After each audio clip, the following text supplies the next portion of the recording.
Berikutnya akan berikan pertanyaan dari pesan singkat terlebih dahulu. Nah, Assalamualaikum warahmatullahi wabarakatuh.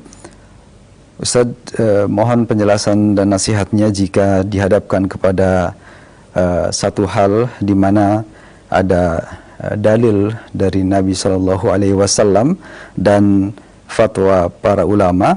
Bagaimanakah jika kita mengambil dalil tersebut dengan tanpa ada kesan merendahkan ilmu dan keilmuan dari fatwa para ulama?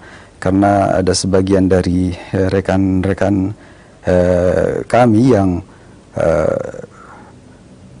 menyebutkan bahwa para ulama pun memiliki dalil terhadap hal tersebut, sehingga kita pun juga bisa mengikuti fatwa para ulama. Demikian pertanyaan yang disampaikan. Mohon nasihat dan penjelasan dari Al-Ustaz. Jazakumullahu khairan. Alhamdulillah wassalatu wassalamu Rasulullah. Allahumma salli wa sallim wa barik Nabi. Berkaitan dengan masalah dalil atau fatwa, kita diajarkan oleh para ulama kita, yang diajarkan oleh para ulama kita berpegang teguh kepada dalil, dan itu yang kita baca dari Al-Quran, dari Sunnah Nabi SAW, dari athar para sahabat radhiyallahu ajma'in, dan juga para ulama, atau para imam yang empat, Imam Hanafi, Maliki, Syafi'i, Hambali rahimahullah, semuanya mengajarkan apabila sudah ada dalil, disuruh pegang dalil, buang pendapat mereka. Bahkan Imam Syafi'i mengatakan, kalau ada pendapatku menyalahi sunnah Rasulullah, buang pendapatku, ikuti dalil. Itulah nasihat para imam, yang mereka ini diketahui oleh seluruh manusia tentang keimaman mereka, bahwa mereka ini orang-orang alim, menguasai Quran dan sunnah. Dari empat imam ini mereka hafal Quran, sebelum mereka balik sudah hafal Quran, dan mereka kuasai semuanya. Tapi mereka mengatakan, kalau ada pendapatku menyalahi sunnah Rasulullah, buang pendapatku. Itu yang diajarkan. Dan seterusnya seperti para ulama mengingatkan kepada kita. Jadi kalau kita sudah tahu ada dalil, ya kita ikut dalil. Yang kita ikut dalil Quran dan sunnah. Itu yang diperintahkan.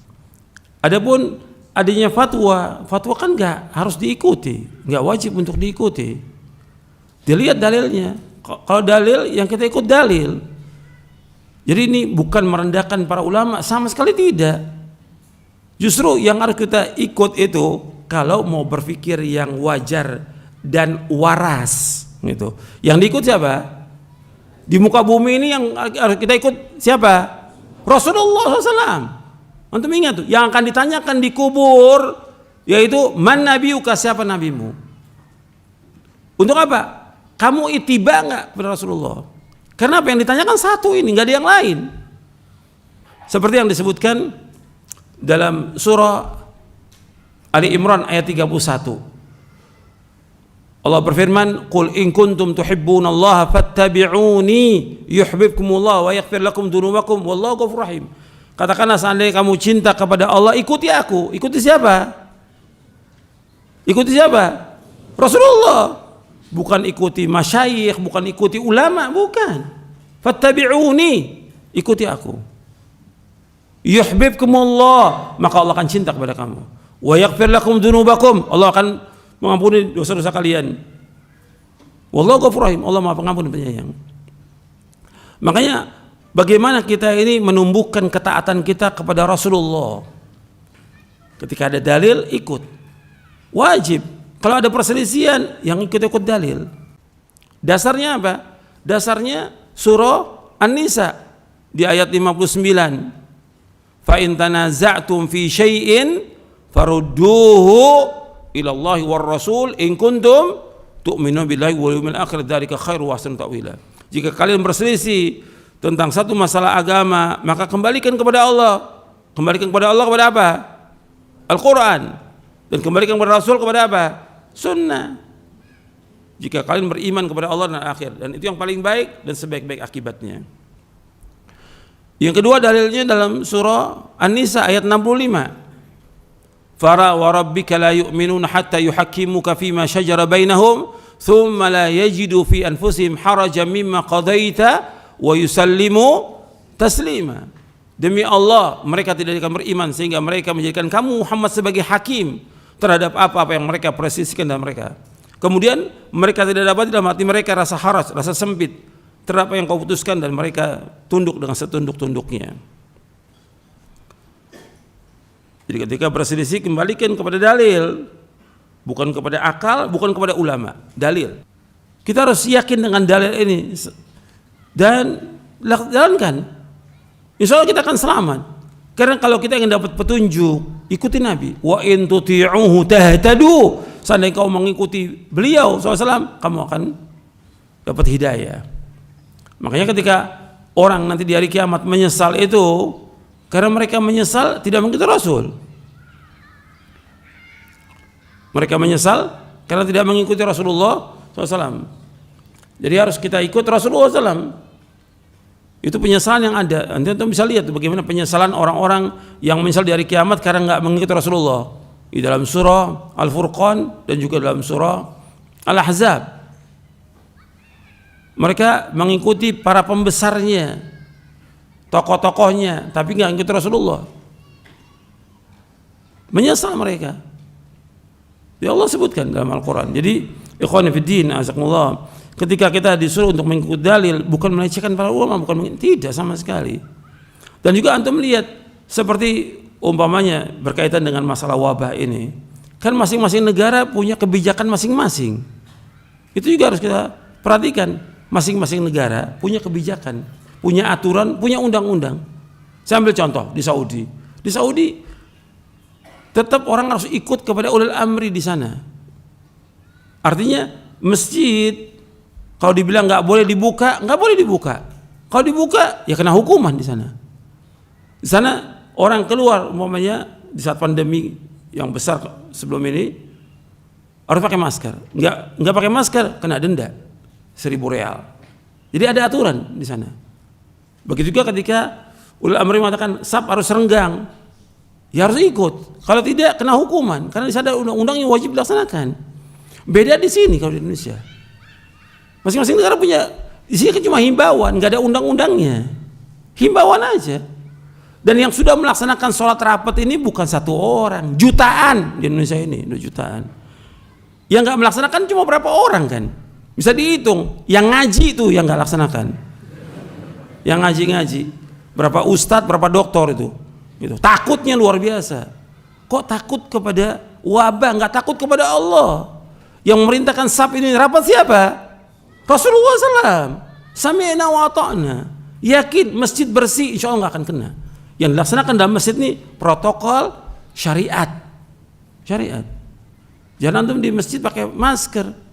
Jalankan, insya Allah orang dari luar masuk dengan wudu bersih semuanya, dijaga sama Allah. Dan buktinya nggak ada. Antum lihat dari mulai awal di Indonesia ini pandemi, awal Maret sampai sekarang, alhamdulillah aman masjid, nggak ada apa-apa. Dan kita memohon kepada Allah agar kita dijauhkan dari malapetaka, dari wabah, dari penyakit yang berbahaya. Itu yang kita doakan untuk kita dan kaum muslimin semuanya. Jangan kemudian akhirnya orang-orang yang takut ini tambah sakit jiwa. Doakan mudah-mudahan di masjid sakit, kena corona, la haula wala quwwata illa billah. Jadi sakit. Ustadznya juga jadi sakit sekarang ini. Mestinya dia ilmunya bermanfaat, sekarang malah sibuk dengan ODP, OTG. Ya Allah ya Rabbi, hilang tuh ilmunya, hilang. Mestinya kan dia bicara soal Al-Quran, hadis, mengingatkan orang kepada Allah, mengajak orang. Syiar Islam yang paling besar apa? Salat, azan, dipanggil 5 waktu. Azan, hayya ala shalah, hayya ala ke masjid.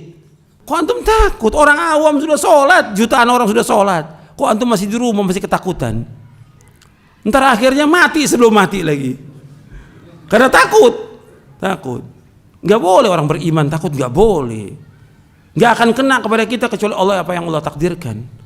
Orang beriman ditakut-takuti tambah berani dia.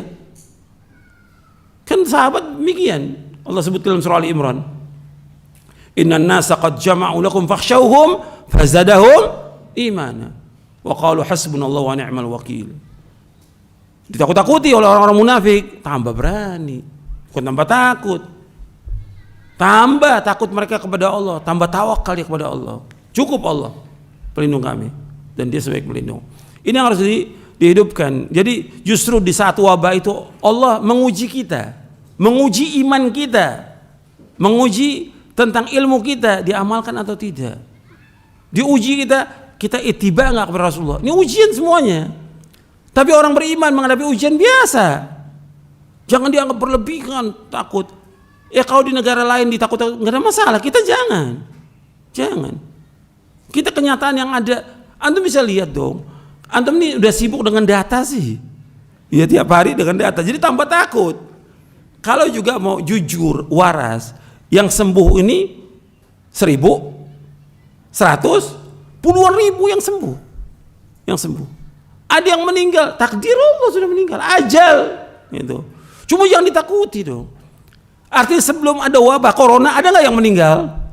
Ada banyak yang meninggal. Sebelum ada wabah itu banyak yang meninggal. Banyak penyakit-penyakit yang di Indonesia ini orang meninggal setiap hari. Kayak penyakit TBC dan yang lain banyak. Jantung aja tiap hari orang mati. Nggak ribut tuh orang, nggak ribut. Tapi giliran wabah ini, dibesarkan oleh media, antum juga ikut. Jadi yang menyebarkan ini bukannya dari pemerintah, ustadz-ustadznya. Hati-hati, takut. Tiap hari di HP-nya itu ada berita tentang wabah, berita tentang corona. Kan nggak baik seperti itu.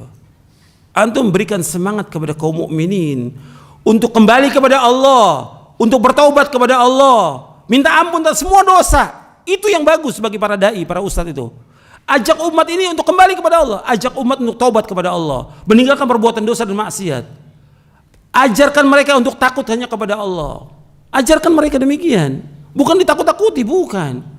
Ajarkan mereka untuk mengimani tentang cobaan, ujian, musibah dari Allah SWT yang Allah berikan. Untuk apa? Untuk membedakan siapa yang beriman dengan benar, siapa yang munafik, yang dusta. Dengan cobaan ujian ini Allah ingin angkat derajat kita. Dengan cobaan ujian ini Allah akan menghapuskan dosa kita. Dengan cobaan ujian ini Allah akan masukkan kita dalam surga selama kita sabar dan redha dan jalani syariatnya. Bukan tambah takut, bukan. Ini takut-takuti. Ustaz-ustaz takut-takuti, punya kelompok atau grup WA nakut-takuti yang lain. Tambah takut. Antum gimana? Antum gak usah jadi ustaz kalau penakut. Kalau penakut gak usah jadi ustaz. Kesian murid-muridnya. Akhirnya kalau antum sakit, ya murid juga ikut sakit. Mesti antum berani dong. Di antara akhlak yang mulia yang diajarkan Rasulullah, sifat syaja'ah. Syaja'ah itu berani. Para sahabat berani. Gak ada penakut. Antum lihat, mereka diutus oleh Rasulullah ke negeri-negeri yang jauh. Rasulullah mengutus Mu'adz bin Jabal kemana? Ke Yaman, sendirian. Dulu nggak ada lampu seperti sekarang, nggak ada hotel, nggak ada restoran, jalan di tengah padang pasir yang penuh dengan segala macam rintangan. Ada perampok, ada penjahat, ada binatang buas, jalan. Diajarkan berani, bukan tambah takut. Makanya kalau berkaitan dengan dakwah selalu disebutkan dalam Al-Quran, berjuang, berjihad dengan bi amwalikum wa anfusikum. Dengan diri kamu dan harta kamu, semua seperti itu. Orang kalau sudah penakut, antara penakut itu mesti apa? Penakut mesti bakhil. Untuk melihat deh, kalau penakut mesti bakhil, pelit, kikir, kedekut. Itu. Kalau udah penakut itu. Tapi kalau syaja'ah itu mesti karim dia, karam dia, dermawan dia kalau berani, dermawan. Itu disebutkan oleh Imam Ibnu Qayyim dalam kitabnya Zadul Ma'ad. Fi hadhihi khairil ibad, ketika membahas tentang Allahumma inni a'udzubika minal hammi wal hazan wal ajzi wal kasal wal bukhl wal jubn wa dala'id dain wa ghalabatir rijal. Itu dibahas oleh Ibnu Qayyim di juz yang keempat tentang kalau orang yang berani dia mesti karim, orang yang penakut mesti bakhil. Bakhil. Jelas sampai sini. Jadi pada hakikatnya ini saya ingin jelaskan panjang. Kenapa? ketakutan luar biasa dan menakut-nakuti. Jadi dianggap kita ini syad, ganjil. Saya udah jawab tuh. Dianggap kita melecehkan, sama sekali nggak melecehkan. Selama kita dengan dalil, kita bersama dalil, kita ini mulia. Kita bersama Rasulullah SAW. Bersama dalil, bersama Rasulullah SAW. Maka saya bawakan beberapa bulan yang lalu saya bawakan perbedaan antara ahlu sunnah dengan ahlul bidah ketika berhadapan dengan apa? Dengan dalil. Bagaimana sikap mereka dengan dalil? Ada berapa poin saya bawakan itu? 12 poin. Antum dengarkan lagi, ulang, antum baca lagi. Penjelasan Imam Al-Qayyim dalam kitabnya As-Sawa'iq, disebutkan oleh Imam Al-Musi dalam kitabnya Mukhtasar As-Sawa'iq Al-Mursalah di juz yang keempat. Antum baca di situ. 12. Jadi supaya orang ini paham tentang dalam kita beragama ini, agar orang ini berpegang teguh pada Quran dan Sunnah fahmi salaf dan berjalan di atasnya. Insya Allah kita nggak akan ada apa-apa. Selamat insya Allah. Di masjid kita doakan untuk diri kita, keluarga kita, kaum muslimin agar dijauhkan mereka dari malapetaka, dari wabah. Doakan mereka. Insya Allah akan dikabulkan doa kita. Saya pikir cukup sampai di sini dari apa yang saya sampaikan, mudah bermanfaat. Kurang lebihnya saya mohon maaf. Wassalamualaikum Muhammadin sallallahu alaihi wasallam. Subhanakallah wa bihamdik asyhadu an la ilaha illa anta astaghfiruka wa atubu ilaik. Assalamualaikum warahmatullahi wabarakatuh.